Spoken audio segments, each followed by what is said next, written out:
Buonasera, ben ritrovati all'appuntamento con l'informazione di Prealpina.it. Apriamo con la cronaca. Accerchiati e rapinati dal branco all'uscita dalla discoteca. È successo nel settembre scorso a Venegono Inferiore e ora i carabinieri di Saronno hanno arrestato 2 presunti responsabili. Entrambi 19enni, di Albizzate l'uno e di Solbiate Arno l'altro. Sono accusati di rapina aggravata in concorso.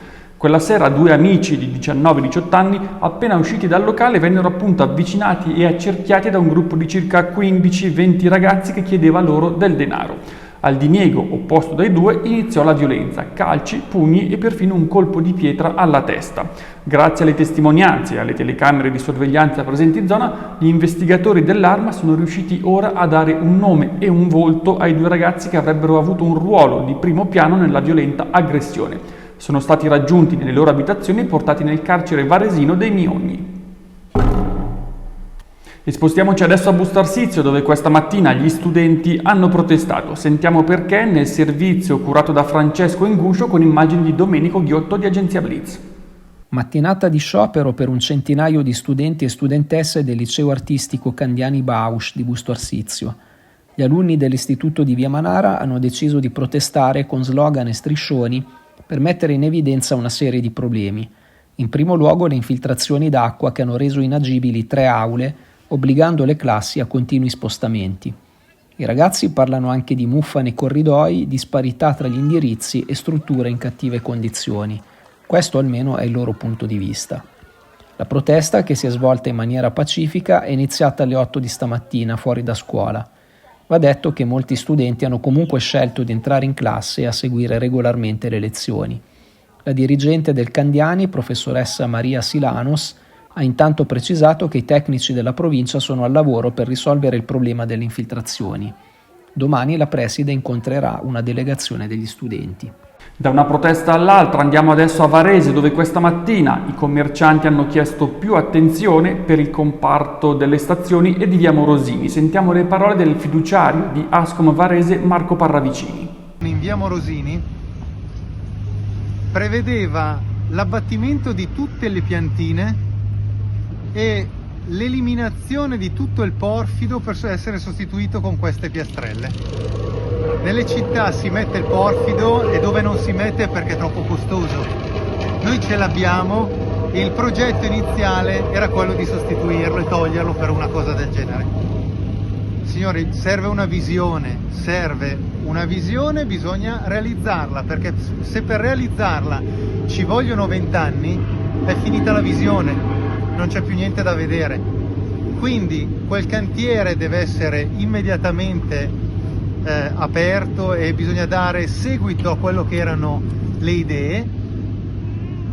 Il posteggio lì deve essere immediatamente riaperto, pubblicizzato e segnalato, e non ci servono incontri ne abbiamo già fatti fin troppi. E andiamo adesso a Malnate, dove è allarme per la presenza della processionaria. Sentiamo perché nel servizio di Nicola Antonello. Con la primavera scatta l'allerta processionaria. L'insetto è un pericolo soprattutto per i cani, come è avvenuto nei giorni scorsi a Malnate. Qui una cagnolina ne è entrata in contatto ed è dovuto intervenire l'ambulatorio veterinario Bolpito Donaggio. La lingua del cane è infatti diventata nera perché i peli urticanti del bruco causano la distruzione del tessuto cellulare. Il danno può essere talmente grave da provocare processi di necrosi, con la conseguente perdita di porzioni di lingua. In questo periodo quindi si raccomanda massima attenzione quando si portano a spasso i propri amici a 4 zampe. Inoltre, nel caso si notassero dei nidi, si devono avvertire le autorità. Svolta nel futuro di Whirlpool, in particolare per quanto riguarda la provincia di Varese, per lo stabilimento di Cassinetta di Biandronno. Tutti gli ultimi aggiornamenti nel servizio del collega Luca Spriano. Via libera definitivo da parte dell'autorità britannica per la concorrenza e i mercati, con parere arrivato stamane, all'accordo tra Whirlpool e Arçelik, che porterà alla nascita di una nuova società, Beko Europe, in cui il gruppo turco avrà una quota del 75% e la multinazionale americana del 25%. Secondo l'intesa, Whirlpool porterà il business europeo dei grandi elettrodomestici con i 7 stabilimenti, compreso quello di Cassinetta di Biandronno e tutta la forza lavoro. Arçelik conferirà 2 stabilimenti produttivi romeni. L'ok definitivo segue il via libera provvisorio dello scorso febbraio. In sintesi, la CMA britannica ha ritenuto che l'accordo tra Arçelik e Whirlpool non solleverà problemi significativi sotto il profilo della concorrenza. Il 24 ottobre 2023 era giunto il via libera da parte della Commissione europea. Clara Soccini, la cantante di Travedona Monate, reduce dal Festival di Sanremo, si esibirà quest'estate anche sul palco dei Giardini Estensi a Varese. Vediamo il servizio di Diego Pisati. Meno male che Clara c'è, spunta una stella in più nell'estate varesina.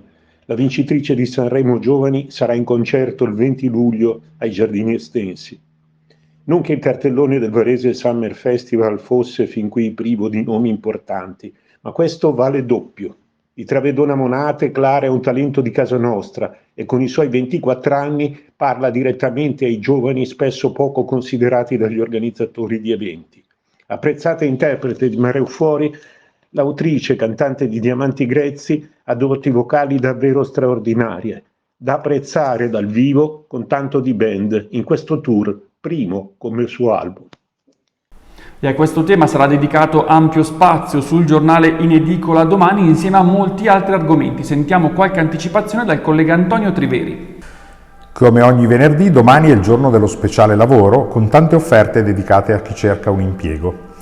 Sempre in tema di donne ci sono 2 pagine dedicate a tutti gli appuntamenti in provincia, mentre proprio oggi è stata annunciata la data del concerto di Clara Soccini al Summer Festival di Varese. Dopo Sanremo, la cantante di Travedona sarà sul palco ai Giardini il 20 luglio. Infine, nello sport, tutti gli approfondimenti sulla clamorosa notizia del cambio di allenatore della UIBA. Infine lo sport, pallavolo, colpo di scena in casa UIBA con il cambio alla guida della panchina. Tutti i dettagli nel servizio curato da Andrea Anzani. La nona sconfitta nelle ultime 11 partite è stata fatale a Juan Manuel Cichello. L'UIBA lo ha esonerato affidando la panchina alla 54enne Enrico Barbolini, fino a ieri secondo di Cichello. Per Barbolini si tratta del debutto assoluto alla guida di una squadra di Serie A1. A 3 turni dalla fine del campionato, l'UIBA si trova ancora a dover raggranellare i punti della certezza della salvezza. Lo dovrà fare a Bergamo nella trasferta di domenica, praticamente uno scontro diretto, e poi eventualmente nelle sfide con Trento, sempre in trasferta, e con Conegliano in casa. La mossa del presidente Pirola vuole dare una scossa alla squadra, che ha visto un po' scollata dall'allenatore nelle ultime settimane. In effetti il rendimento delle farfalle è stato piuttosto deludente. Vedremo ora se l'avvento di Barbolini in panchina riuscirà a risvegliare un po' Lualdi e compagni. E questa era l'ultima notizia. L'appuntamento con l'informazione di prealpina.it torna come sempre domani alle 19. Una buona serata.